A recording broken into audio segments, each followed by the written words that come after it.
Tous et aujourd'hui je vais vous raconter l'histoire tragique d'Albert II. Donc, après l'échec d'Albert I, mort d'asphyxie avant même d'atteindre l'espace, l'US Air Force décida de renouveler l'expérience avec un autre macaque Rhesus en améliorant surtout l'oxygénation et le confort dans la capsule. L'objectif était clair, franchir pour la première fois la ligne de Kármán et recueillir des données biométriques fiables.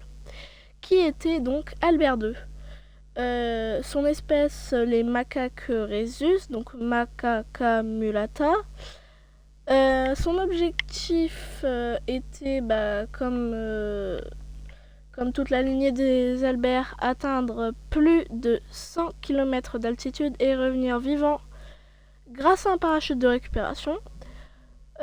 La date du vol avait été prévue le 14 juin 1949, le lieu de lancement à White Sand Proving Ground au Nouveau-Mexique.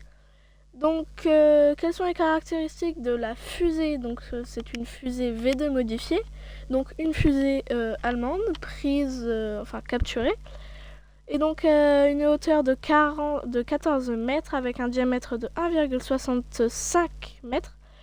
Sa masse est estimée à 12,4 tonnes avec une propulsion à moteur à carburant liquide avec une poussée de 25 tonnes environ. L'altitude atteinte est de 134 km/h, une première pour un primate, donc officiellement dans l'espace.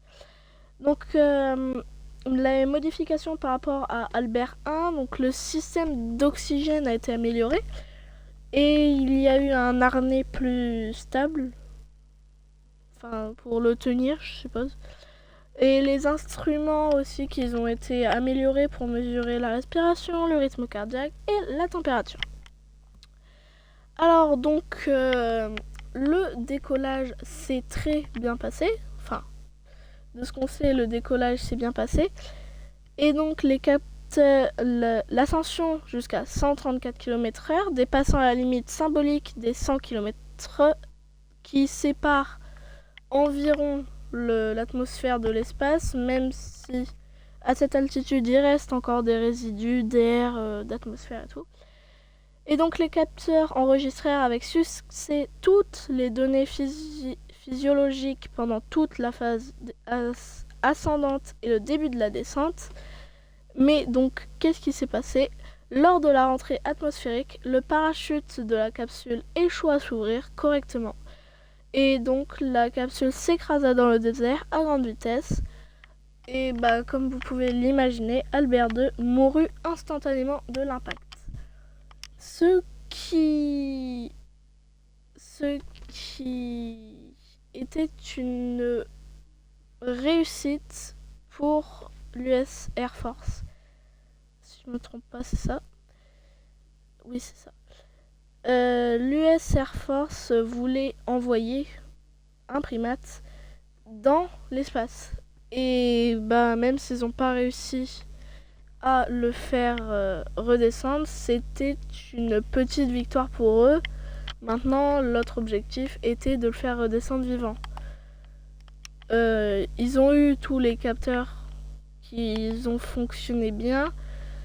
Et on peut se dire que grâce à Albert II, on a pu progresser technologiquement et donc son nom restera gravé à jamais dans les mémoires.